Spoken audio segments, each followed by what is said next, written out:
Bueno, analizar esta cumbre de los líderes de América del Norte es de verdad aventarnos muchísimo tiempo en este análisis. Tiene muchos matices. Sin embargo, ¿qué políticas y discursos deben de comenzar a cambiar, por ejemplo, desde México para poder fortalecer las relaciones? Ahora, ¿hacia dónde se va a dirigir nuestro país en esta relación trilateral? Esas son las preguntas que hoy pongo sobre la mesa y saludo con muchísimo gusto a nuestro director editorial, Raúl Frías Lucio, y a Víctor Hugo Hernández. Señores, que pasen un excelente fin de semana. Magda, muchas gracias, pero aparte qué interesante lo que te acaba de decir Ignacio Morales Lechuga, ex Procurador General de la República, sobre este tema y sobre esta reunión.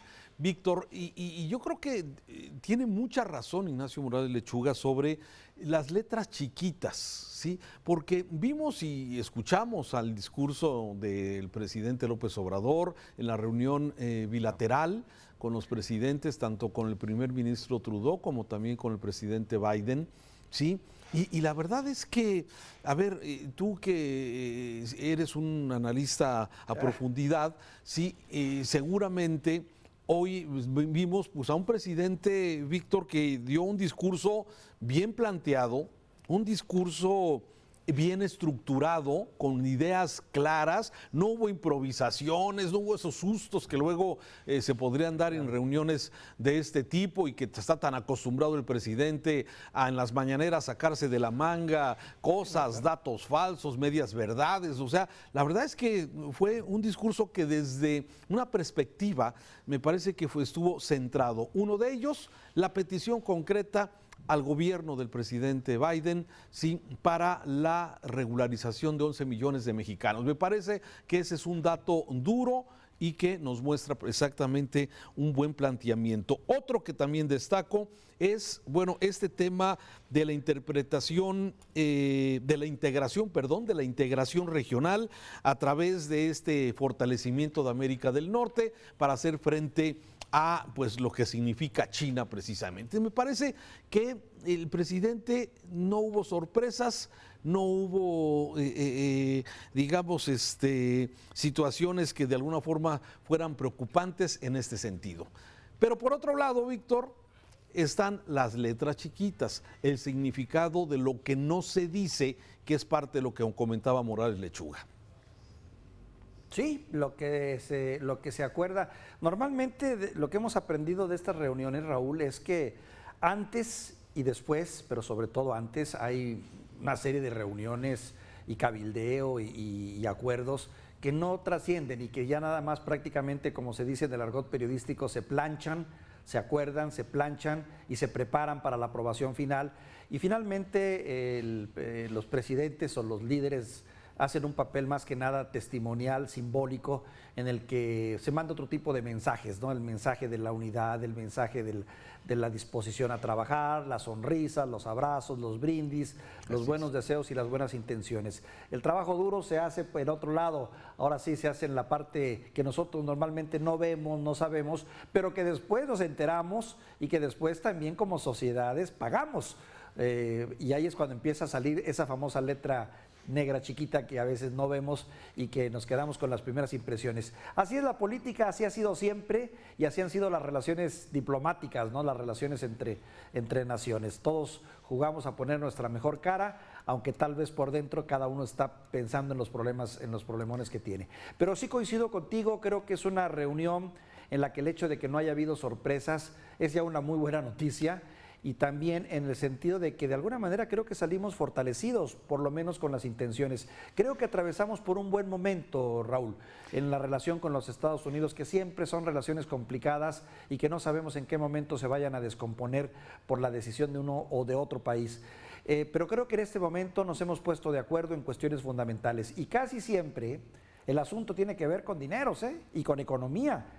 Y también eso lo señalabas tú, el hecho de saber que está ahí China presente y que tiene la presión puesta sobre la economía estadounidense, el hecho de saber que también en lo social tenemos el problema de la migración y que pues hace que las negociaciones se vuelvan un poquito más parejas y podamos aspirar como una nación que está tratando de salir del subdesarrollo a poder también a tener algo de los beneficios que sí se tienen ya en los Estados Unidos y en Canadá. En fin, creo que es virtuosa, es buena la relación y ahora habrá que ver si esas buenas intenciones, que son recuperación económica, cambio climático, la migración, la trata de personas y tráfico de drogas, la lucha contra la reducción de la pandemia, la aplicación de vacunas, encuentran caminos correctos para que veamos resultados que nos beneficien. Sí, a ver, lo has dicho claramente. Los resultados lo vamos a ver ya en la política diaria. Sí, no los vamos a ver ya en esos discursos que ya escuchamos, ¿no? Me parece que, como tú dices, esto fue la saludada de mano, fue la sonrisa, fue toda la cordialidad, pero en el día a día tendrá que verse, bueno, en los avances en esto que de alguna forma hablamos de pues todos los temas. Simplemente en economía tenemos el asunto pendiente de ese fortalecimiento del cual se habló regionalmente, pero tenemos ese punto que queda pendiente, que es el de esta contrarreforma de la energía eléctrica que presenta el gobierno mexicano a través de expropiaciones sin indemnización para empresas americanas y empresas canadienses, cosa que ya vemos que ya generó pues un punto, una postura clara de legisladores, de gobernadores de Estados Unidos que no están dispuestos a permitir que eso de alguna forma pase. Me parece que esos son los temas y los puntos finos en este tema, concretamente del tema comercial. Ya lo decía Ignacio Morales Lechuga hace unos minutos en el tema del tráfico de drogas, del tráfico de armas y del tema de la violencia. No puede estar pasando desapercibido para los estadounidenses, ¿sí?, esta política de abrazos no balazos que ha hecho que en este momento, como ya lo hemos informado aquí en Mega Noticias, tengamos estos casos de Zacatecas, el caso de Michoacán, la violencia desatada en Quintana Roo, en el punto turístico más importante de este país, lo que ha pasado con toda la falta de Estado de Derecho, con bloqueos permanentes de la coordinadora en Michoacán, los yaquis allá en el estado de Sonora. En fin, tenemos la verdad, sí, muchos puntos que de alguna forma no deben estar pasando desapercibidos en este tema y que seguramente ya lo estamos viendo con esta ley que ayer mismo se firmó en Estados Unidos por parte del Departamento de Justicia para ir por los que agredan a los agentes de seguridad de la DEA, de la CIA o de cualquiera de estas agencias de los Estados Unidos en cualquier parte del mundo, incluyendo México.